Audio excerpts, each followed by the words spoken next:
I don't remember the exact day the construction crew showed up, but I do remember the sound. It started with the rumble of a diesel engine and the high-pitched beep of a reversing truck, followed by the rhythmic thud of boots hitting gravel.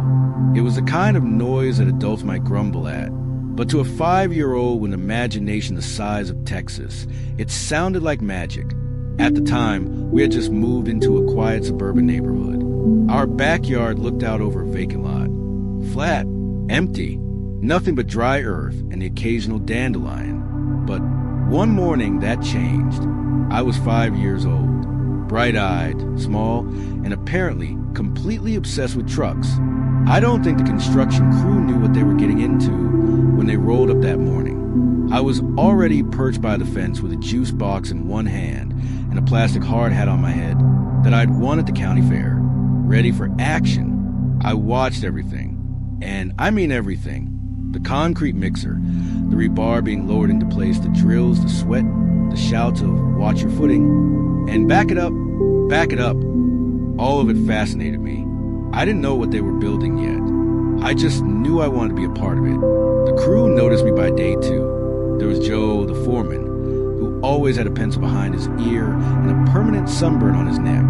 Then there was Luis, who played music for his radio and sang out loud like he was auditioning for a musical nobody asked for. Marcus, big guy with tattoos and a soft spot for Snickers.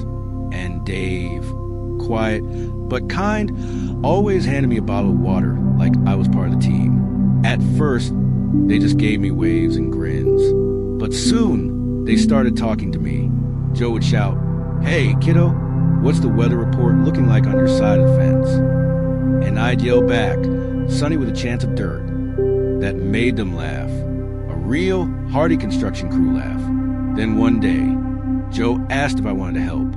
My eyes lit up. I was 5, remember? This was better than any playset or cartoon. He handed me a little clipboard and said, "You're the inspector now. Your job is to make sure everything looks good before we move to the next step." I took it dead seriously. Every day that week, I was there, rain or shine, snack in hand, clipboard ready. I'd call out things like, "The bricks are straight," or "You missed a spot," even if I had no idea what I was talking about. And they rolled with it. During their lunch breaks, they let me sit with them. Louis shared his chips. Dave taught me how to whistle. I never learned. And Marcus tried, very unsuccessfully, to show me how to flex my tiny arms like his. By Thursday, they were calling me their little supervisor. By Friday, I was part of the crew. That afternoon, Joe walked over and handed me a small envelope. It had my name written in shaky black marker. Inside were 2 crisp $1 bills. My eyes nearly popped out of my head. "What's this for?" I asked. "You worked hard this week," Joe said, crouching down to my level. "Time you got paid like the rest of us." I couldn't believe it. I ran into the house yelling, "OM, I got a paycheck." My mom didn't know what to make of it at first, but when she opened the envelope and saw the money, real money, her eyes got a little misty. She didn't laugh. She didn't brush it off like some childhood game. Instead, she took my hand and said, "Let's go open your very first savings account." We went to the bank that Saturday. I wore my best dress, pink with little daisies, and brought my hard hat, obviously. The bank was a quiet place, full of grown-ups speaking in hushed tones and staring at computer screens. I didn't care. I marched right up to the counter, money in hand. The teller was a nice woman with short hair and a warm smile. She looked down at me and asked, "And what can I do for you, sweetheart?" "I want to start a savings account," I said, standing on tiptoe. She chuckled and raised her eyebrows. "You do, huh?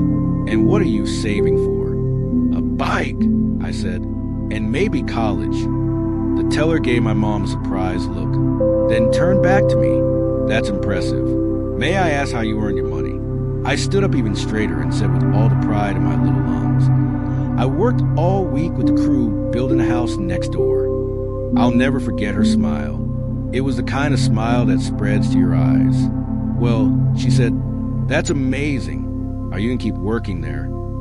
And that's when I dropped the line, the one I had heard the crew muttering all week. I crossed my arms and said, with the seriousness of a seasoned foreman. I will, if those lazy bastards at Home Depot ever deliver the F asterisk asterisk ing sand and cement asterisk, dead. Silence. My mom gasped. The bank teller's mouth fell open. And me? I didn't even flinch. That was just something I heard Joe say every day that week. I thought it was normal construction talk. You know, like hammer or nails or hard hat. My mom turned bright red and whispered, "We do not use that word." I was confused. Which one? She just shook her head, scooped me up, and muttered an apology to the teller, who by now was laughing so hard she had to excuse herself. But you know what? The account was opened. My $2 went in, and I had a story that would follow me for the rest of my life. I didn't stay in construction, of course. Eventually, the house was finished. The crew moved on to the next job site, and the empty lot transformed into a warm yellow two-story with a white fence and a flower bed. But those days stuck with me. Even now, years later, I still think about Joe and the gang whenever I hear the clang of metal or the hum of a cement mixer. I remember their sunburned arms, their muddy boots, and their patience with a tiny girl who just wanted to be part of something big. They taught me more than how to inspect bricks. They taught me about showing up, about community, about making room for people, even the smallest ones, at the table, or the work site. And yeah, they also taught me a few words I wasn't supposed to know. But mostly, they gave me the kind of childhood memory that shines a little brighter with every passing year. I told this story once at a work retreat. Years later, standing in front of a group of polished executives in a conference room with stale coffee and lanyards. People laughed. Some clutched their sides when I got to the line about Home Depot. And when someone asked if it was true, I just pulled out my old savings passbook, the very first one. Faded, yes, but still legible. $2. July. Depositor, me. Proof that once upon a time, for one glorious week, I was the littlest construction worker in the world. And if the sand and cement had shown up on time, who knows? I might have stuck with it.